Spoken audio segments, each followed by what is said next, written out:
Hello children, welcome to my class. तो आज हम स्टार्ट करेंगे 8th lesson introduction to economics. Economics मतलब क्या? अर्थशास्त्र, जिसे हम हिंदी में कहते हैं, मराठी में भी अर्थशास्त्र ही कहा जाता है। तो इसमें हम देखते हैं जो डेली हमारा खर्चा है, मतलब जो मंथली खर्चा है या रोज़ के खर्चे के अकॉर्डिंग हम मंथली बजट निकालते हैं, ये सब किस में आता है? इकोनॉमी में आता है। तो ये एक घर का खर्चा होता है, वैसे ही पूरे फिर एक सोसाइटी का हो गया, फिर उसके बाद पूरे एक स्टेट का हो गया और एक पूरा नेशनली हो जाता है। तो इसे हम पूरा इकोनॉमिक मतलब क्या है, इंट्रोडक्शन यहाँ पर इस लेसन में देखने वाले हैं। तो यहाँ पर बहुत ही इंपॉर्टेंट मैं आप लोगों को दे रही हूँ। The world economy comes from the Greek world oikonomia, which means family management. इसका मतलब क्या होता है? Family management. There is a lot of similarities between the family managements and economics. तो फैमिली का मैनेजमेंट यहाँ पर दिया हुआ है खर्चा। तो अगर एक फैमिली में 20,000 रुपीज़ पेमेंट है, इनकम है उनका, और उनका खर्चा हो रहा है 22,550, तो वो फिर उसको कैसे मैनेज करेंगे? जो एक्सपेंडिचर है उनका, उसे किस तरह से वो मैनेज करेंगे? तो यहाँ पर आप देखोगे टेबल में पूरा जो जो चीज़ें लगती हैं पूरा एक दिया गया है, चार्ट में आइटम्स दिए गए हैं, और यहाँ पे एक्सपेंडिचर दिया है, एस्टिमेट। मतलब ये पूरा ऐसे नहीं कि 6,000 ही है, एस्टिमेट है, ऊपर नीचे भी हो सकता है, ठीक है। तो इसके अकॉर्डिंग यहाँ पर दिया है। और फिर नेक्स्ट यहाँ पे बहुत इंपॉर्टेंट पॉइंट है, as we manage the finances of our family, similarly villages, cities, states, countries and the world also need to have the economic management। जिस तरह से हम हमारे घर का खर्चा, अभी देखो यहाँ पे 22,550 खर्चा हो रहा है और 20,000 रुपीज़ इनकम है, तो उसको मैनेज करने के लिए फिर क्या किया जाएगा? कौन सी चीज़ें कम करेंगे, फिर किस तरह से उसको एडजस्ट करेंगे, ये सब हम करते हैं एक फैमिली के लिए। तो ऐसे ही हमें पूरा एक विलेज है, एक सिटी है, एक स्टेट है, कंट्री है, उसका भी इकोनॉमिक मैनेजमेंट करना पड़ता है। Geographically speaking, the enterprises related to the productions, distributions and the consumptions of the goods and services in the specific regions is called an economy। तो इसे आप अंडरलाइन करके रखो। तो ठीक है बच्चों, तो यहाँ पर on the global level there are 3 types of economic. तो यहाँ पे 3 टाइप की इकोनॉमिक दिए गए हैं। तो वो कौन कौन से हैं? Capitalistic economy, then socialistic economy and the mixed economy. ठीक है, फिर उसमें क्या क्या आता है ना, यहाँ पर ये चार्ट में दिया गया है। तो अभी हम स्टार्ट करेंगे क्वेश्चन आंसर। तो हम स्टार्ट करते हैं एक्सरसाइज। फर्स्ट क्वेश्चन दिया है, explain the type of economy by filling correct information in the place of question in the circle. तो हमें इसे फिल करना है। तो यहाँ पर ये जो क्वेश्चन मार्क्स दिए हैं ना, यहाँ पर सब जगह पे आप लोगों को आंसर्स लिखने हैं।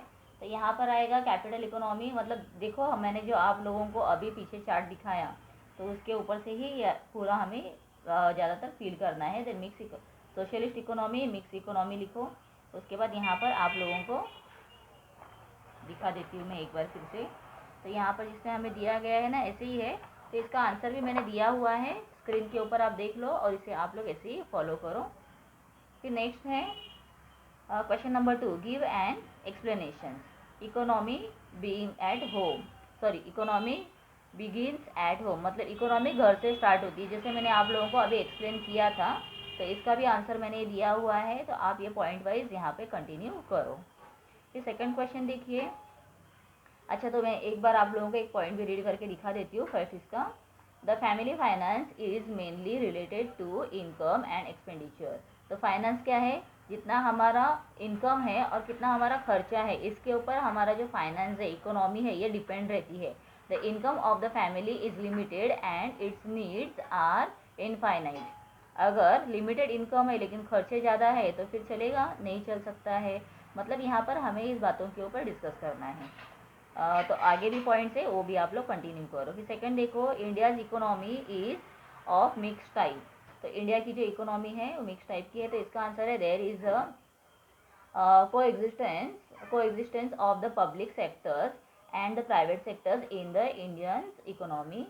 The ownerships and the management of means of production are divided between the government and the private individuals। Third point है, the private sector undertakes production for the profit motive, whereas the state tries to achieve social welfare.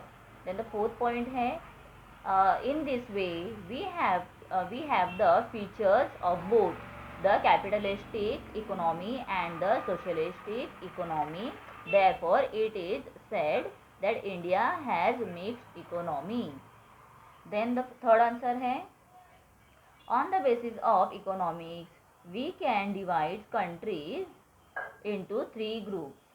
तो इसका answer भी हमें यहाँ पर दिया गया है, तो आप देख लो इसे।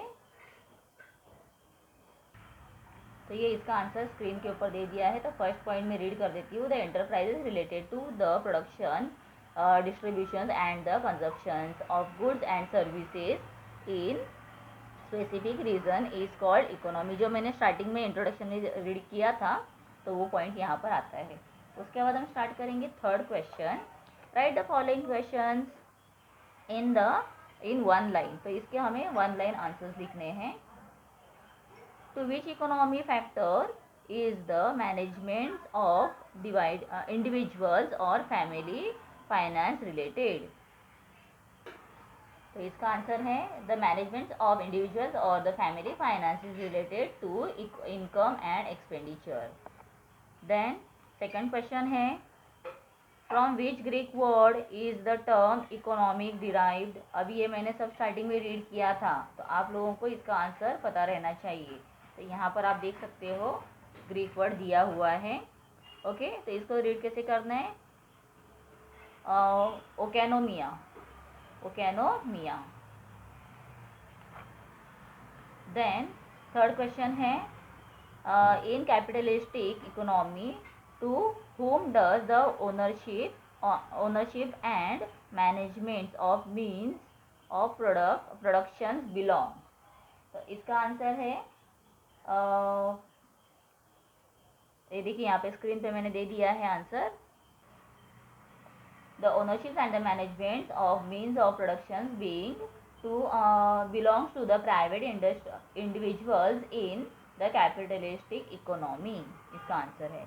फिर उसके बाद देखिए फोर्थ दिया है what do you mean by globalization. तो ग्लोबलाइजेशन क्या होता है यहाँ पर पूछा है। The globalization means the aligning the country's economy with the world economy.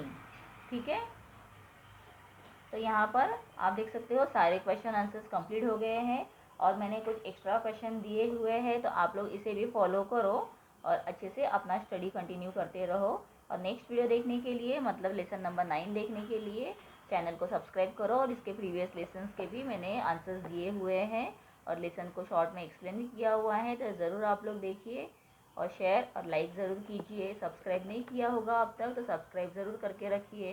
चलिए, तो मिलते हैं नेक्स्ट वीडियो में। Till then bye.